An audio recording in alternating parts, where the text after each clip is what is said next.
Today we are going to read The Velveteen Rabbit, written by Margery Williams. The Velveteen Rabbit, or How Toys Become Real. There was once a velveteen rabbit, and in the beginning, he was really splendid. He was fat and bunchy, as a rabbit should be. His coat was spotted brown and white. He had real thread whiskers, and his ears were lined with pink satin. On Christmas morning, when he sat wedged in the top of the boy's stocking, with a sprig of holly between his paws, the effect was charming. There were other things in the stocking: nuts and oranges, and a toy engine, and chocolate almonds, and a clockwork mouse. But the rabbit was quite the best of all. For at last 2 hours the boy loved him, and then aunts and uncles came to dinner, and there was a great rustling of tissue paper and unwrapping of parcels, and in the excitement of looking at all the new presents, the Velveteen Rabbit was forgotten. For a long time, he lived in the toy cupboard or on the nursery floor, and no one thought very much about him. He was naturally shy, and being only made of velveteen, some of the more expensive toys quite snubbed him. The mechanical toys were very superior and looked down upon everyone else. They were full of modern ideas and pretended they were real. The model boat, who had lived through 2 seasons and lost most of his paint, caught the tone from them and never missed an opportunity of referring to his rigging in technical terms. The rabbit could not claim to be a model of anything, for he didn't know that real rabbits existed. He thought they were all stuffed with sawdust like himself, and he understood that sawdust was quite out of date and should never be mentioned in modern circles. Even Timothy, the jointed wooden lion, who was made by the disabled soldiers and should have had broader views, put on airs and pretended he was connected with government. Between them all, the poor little rabbit was made to feel himself very insignificant and commonplace, and the only person who was kind to him at all was the skin horse. The skin horse had lived longer in the nursery than any of the others. He was so old that his brown coat was bald with patches and showed the seams underneath, and most of the hairs in his tail had been pulled out to string bead necklaces. He was wise, for he had seen a long succession of mechanical toys arrive to boast and swagger and by break their mainsprings and pass away. And he knew that they were only toys and would never turn into anything else. For nursery magic is very strange and wonderful, and only those playthings that are old and wise and experienced like the skin horse understand all about it. What is real? Asked the rabbit one day, when they were lying side by side near the nursery fender before Nana came to tidy the room. Does it mean having things that buzz inside you and a stick out handle? Real isn't how you are made, said the skin horse. It's a thing that happens to you. When a child loves you for a long, long time, not just to play with, but really loves you, then you become real. Does it hurt? Asked the rabbit. Sometimes, said the skin horse, for he was always truthful. When you're real, you don't mind being hurt. Does it happen all at once, like being wound up? He asked, or bit by bit? It doesn't happen all at once, said the skin horse. You become. It takes a long time. That's why it doesn't often happen to people who break easily, or have sharp edges, or who have to be carefully kept. Generally, by the time you are real, most of your hair has been loud off, and your eyes drop out, and you get loose in the joints and very shabby. But these things don't matter at all, because once you're real, you can be ugly, except to people who don't understand. I suppose you're real, said the rabbit. And then he wished he had not said it, for he thought the skin horse might be sensitive. But the skin horse only smiled. The boy's uncle made me real, he said. That was a great many years ago, but once you are real, you can become unreal again. It lasts for always. The rabbit sighed. He thought it would be a long time before this magic called real happened to him. He longed to become real, to know what it felt like. And at the idea of growing shabby and losing his eyes and whiskers was rather sad. He wished that he could become it without these uncomfortable things happening to him. There was a person called Nana who ruled the nursery. Sometimes she took no notice of the playthings lying about, and sometimes for no reason whatever. She went swooping about like a great wind and hustled them away in cupboards. She called this tidying up, and the playthings all hated it, especially the tin ones. The rabbit didn't mind it so much, for wherever he was thrown, he came down soft. One evening, when the boy was going to bed, he couldn't find the china dog that always slept with him. Nana was in a hurry, and it was too much trouble to hunt for china dogs at bedtime.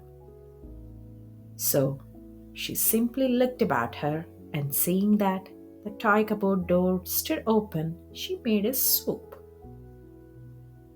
Here, she said, take your old bunny. He'll do to sleep with you. And she dragged the rabbit out by one ear and put him into the boy's arms. That night, and for many nights after, the Velveteen Rabbit slept in the boy's bed. At first, he found it rather uncomfortable, for the boy hugged him very tight, and sometimes he rolled over on him, and sometimes he pushed him so far under the pillow that the rabbit could scarcely breathe. And he missed too those long moonlight hours in the nursery, when all the house was silent and his talks with the skin horse. But very soon he grew to like it, for the boy used to talk to him and made nice tunnels for him under the bedclothes that he said were like the burrows the real rabbits lived in. And They had splendid games together in whispers. When Nana had gone away to her supper and left the nightlight burning on the mantelpiece, and when the boy dropped off to sleep, the rabbit would snuggle down close under his little warm chin and dream with the boy's hands clasped close round him all night long. And so time went on, and the little rabbit was very happy. So happy that he never noticed how his beautiful velveteen fur was getting shabbier and shabbier, and his tail coming unsewn, and all the pink rubbed off his nose where the boy had kissed him. Spring came, and they had long days in the garden, for wherever the boy went, the rabbit went too. He had rides in the wheelbarrow, and picnics on the grass, and lovely fairy huts built for him under the raspberry canes behind the flower border. And once, when the boy was called away suddenly to go out to tea, the rabbit was left out on the lawn until long after dusk, and Nana had to come and look for him with the candle because the boy couldn't go to sleep unless he was there. He was wet through with the dew and quite earthy from driving into the burrows the boy had made for him in the flower bed. And Nana grumbled as she rubbed him off with the corner of her apron. "You must have your old bunny," she said. "Fancy all that fuss for a toy." The boy sat up in bed and stretched out his hands. "Give me my bunny," he said. "You mustn't say that. He isn't a toy. He's real." When the little rabbit heard that, he was happy, for he knew that what the skin horse had said was true at last. The nursery magic had happened to him, and he was a toy no longer. He was real. The boy himself had said it. That night, he was almost too happy to sleep, and so much love stirred in his little sawdust heart that it almost burst. And into his boot button eyes that had long ago lost their polish, there came a look of wisdom and beauty, so that even Nana noticed it next morning when she picked him up and said, "I declare if that old bunny hasn't got quite a knowing expression." That was a wonderful summer. Near the house where they lived, there was a wood, and in the long June evenings, the boy liked to go there after tea to play. He took the Velveteen Rabbit with him, and before he wandered off to pick flowers or play at brigands among the trees, he always made the rabbit a little nest somewhere among the bracken, where he would be quite cozy, for he was a kind hearted little boy, and he liked Bunny to be comfortable. One evening, while the rabbit was lying there alone, watching the ants that ran to and fro between his velvet paws in the grass, he saw two strange beings creep out of the tall bracken near him. They were rabbits like himself, but quite furry and brand new. They must have been very well made, for their seams didn't show at all, and they changed shape in a queer way when they moved. One minute they were long and thin, and the next minute fat and bunchy. instead of always staying the same like he did. Their feet padded softly on the ground and they crept quite close to him, twitching their noses while the rabbit stared hard to see which side the clockwork stuck out. For he knew that people who jump generally have something to wind them up, but he couldn't see it. They were evidently a new kind of rabbit altogether. They stared at him, and the little rabbit stared back, and all the time their noses twitched. "Why don't you get up and play with us?" one of them asked. "I don't feel like it," said the rabbit, for he didn't want to explain that he had no clockwork. "Oh," said the furry rabbit, "it's as easy as anything." And he gave a big hop sideways and stood on his hind legs. "I don't believe you can," he said. "I can," said the little rabbit. "I can jump higher than anything." He meant when the boy threw him, but of course he didn't want to say so. "Can you hop on your hind legs?" asked the furry rabbit. That was a dreadful question, for the Velveteen Rabbit had no hind legs at all. The back of him has made all in one piece, like a pincushion. He sat still in the bracken and hoped that the other rabbits wouldn't notice. "I don't want to," he said again.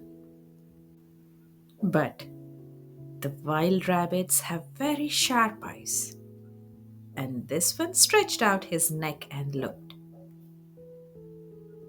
"He hasn't got any hind legs," he called out. "Fancy a rabbit without any hind legs?" And he began to laugh. "I have," cried the little rabbit. "I have got hind legs. I'm sitting on them." "Then stretch them out and show me like this," said the wild rabbit. And he began to whirl round and dance till the little rabbit got quite dizzy. "I don't like dancing," he said. "I would rather sit still." But all the while he was longing to dance, for a funny new tickly feeling ran through him, and he felt he would give anything in the world to be able to jump about like these rabbits did. The strange rabbit stopped dancing and came quite close. He came so close this time that his long whiskers brushed the Velveteen Rabbit's ear, and then he wrinkled his nose suddenly and flattened his ears and jumped backwards. "He doesn't smell right," he exclaimed. "He isn't a rabbit at all. He isn't real." "I'm real," said the little rabbit. "I'm real. The boy said so." And he nearly began to cry.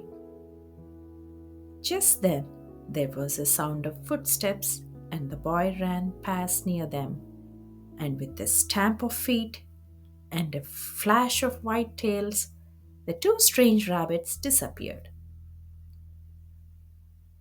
"Come back and play with me," called the little rabbit.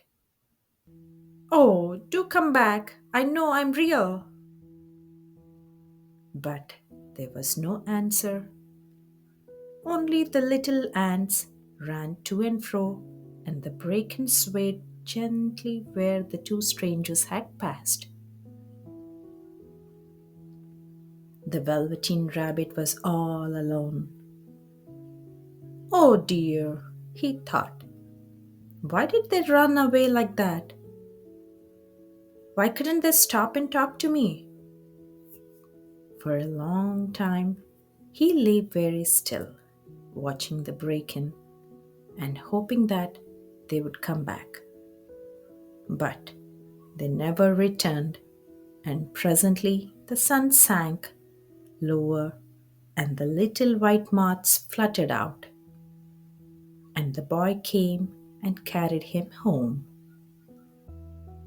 Weeks passed, and the little rabbit grew very old and shabby, but the boy loved him just as much. He loved him so hard that he loved all his whiskers off, and the pink lining to his ears turned gray, and his brown spots faded. He even began to lose his shape, and he scarcely looked like a rabbit anymore, except to the boy.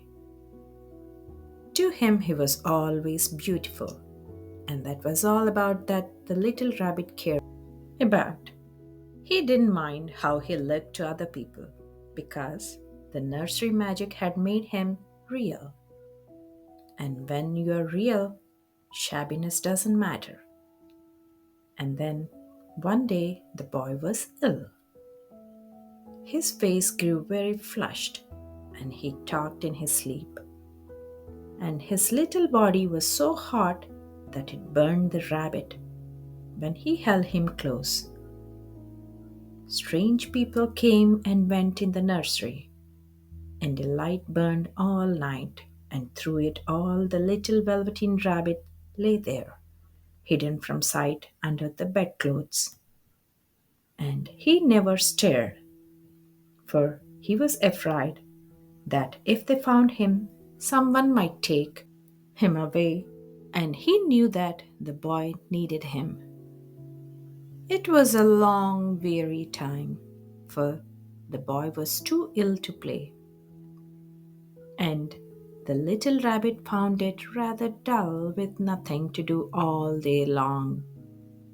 But he snuggled down patiently and looked forward to the time when the boy should be well again, and they would go out in the garden amongst the flowers and the butterflies and play splendid games in the raspberry thicket like they used to.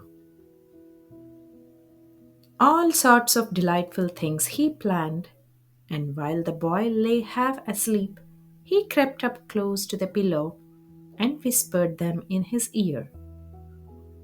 And presently the fever turned, and the boy got better. He was able to sit up in bed and look at picture books, while the little rabbit cuddled close at his side, and one day they let him get up and dress. It was a bright, sunny morning, and the window stood wide open.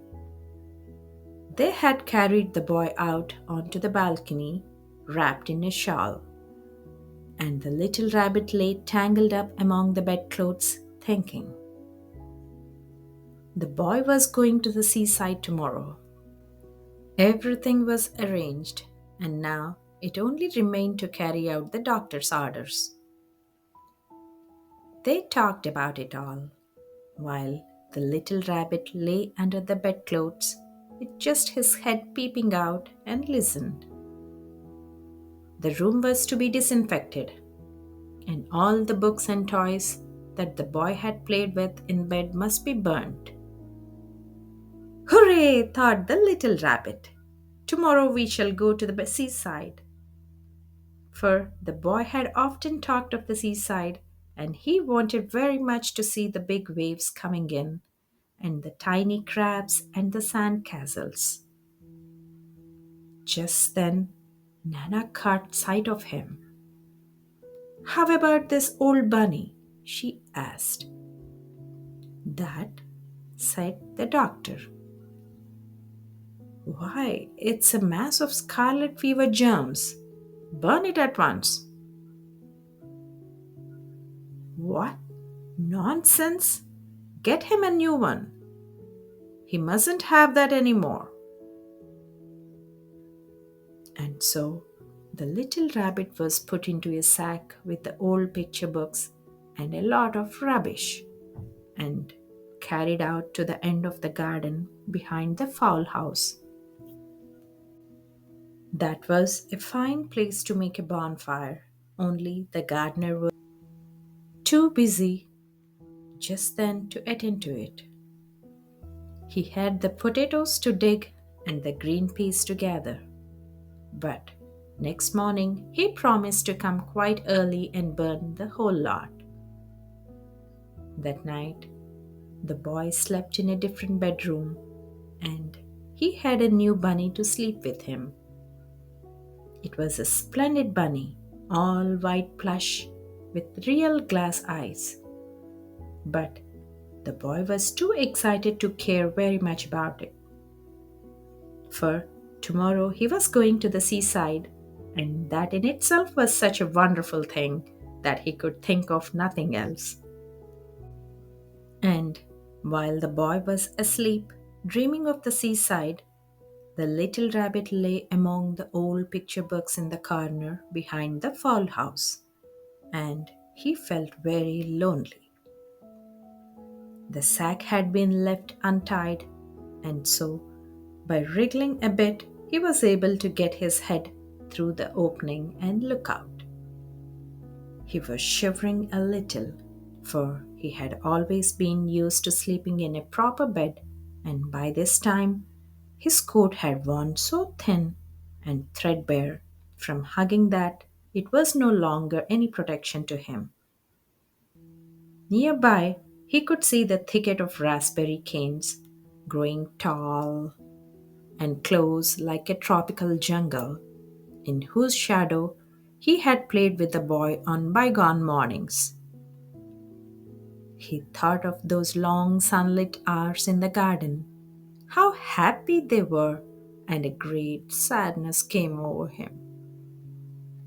He seemed to see them all pass before him, each more beautiful than the other. The fairy huts in the flower bed, the quiet evenings in the wood, when he lay in the bracken and the little ants ran over his paws.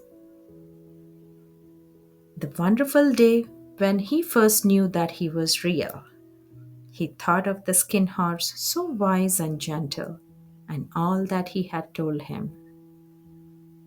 Of what use was it to be loved and lose one's beauty and become real, if it all ended like this? And a tear, a real tear, trickled down his little shabby velvet nose and fell to the ground. And then a strange thing happened, for where the tear had fallen, a flower grew out of the ground. A mysterious flower, not at all like any that grew in the garden. It had slender green leaves the color of emeralds, and in the center of the leaves, a blossom like a golden cup. It was so beautiful that the little rabbit forgot to cry and just lay there watching it. And presently, the blossom opened, and out of it there stepped a fairy. She was quite the loveliest fairy in the whole world. Her dress was of pearl and dewdrops, and there were flowers round her neck and in her hair, and her face was like the most perfect flower of all. And she came close to the little rabbit and gathered him up in her arms and kissed him on his velveteen nose that was all damp from crying.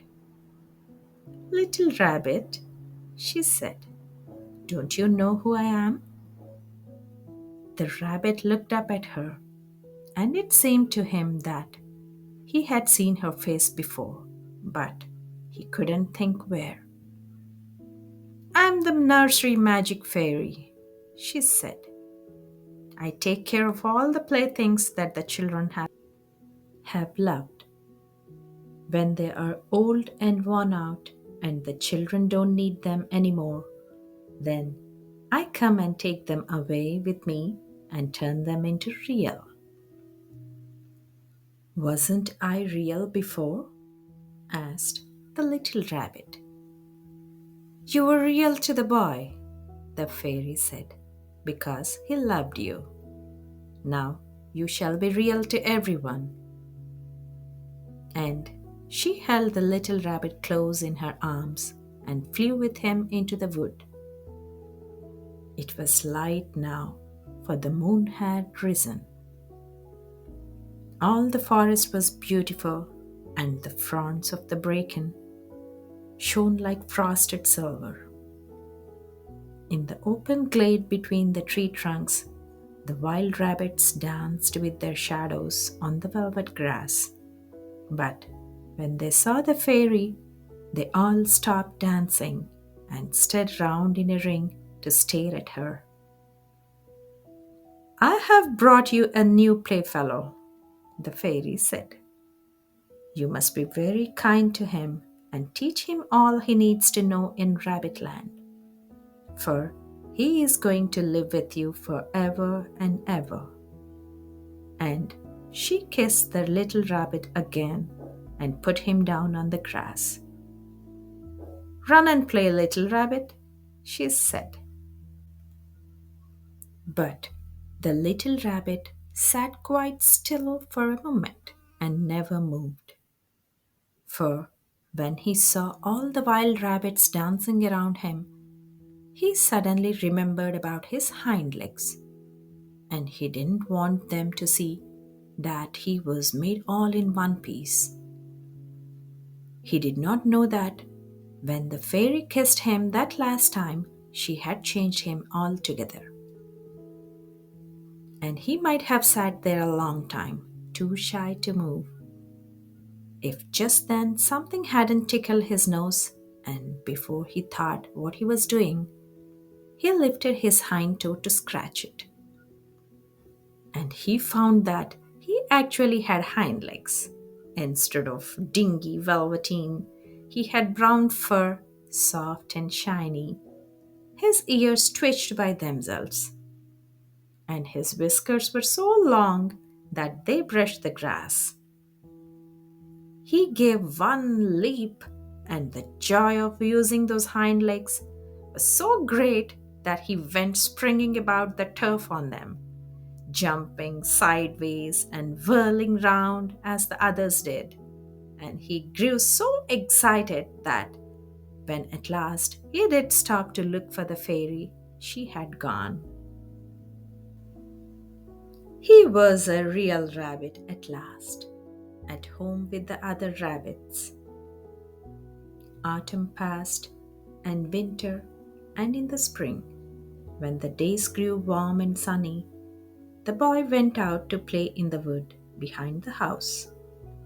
And while he was playing, two rabbits crept out from the bracken and peeped at him. One of them was brown all over, but the other had strange markings under his fur, as though long ago he had been spotted, and the spots still showed through. And about his little soft nose and his round black eyes, there was something familiar, so that the boy thought to himself, why, he looks just like my old bunny that was lost when I had scarlet fever. But he never knew that it really was his own bunny, come back to look at the child who had first helped him to be real. The end. Thanks for watching, and please don't forget to subscribe our channel bit.ly/Joyful Journey for Kids. Take care.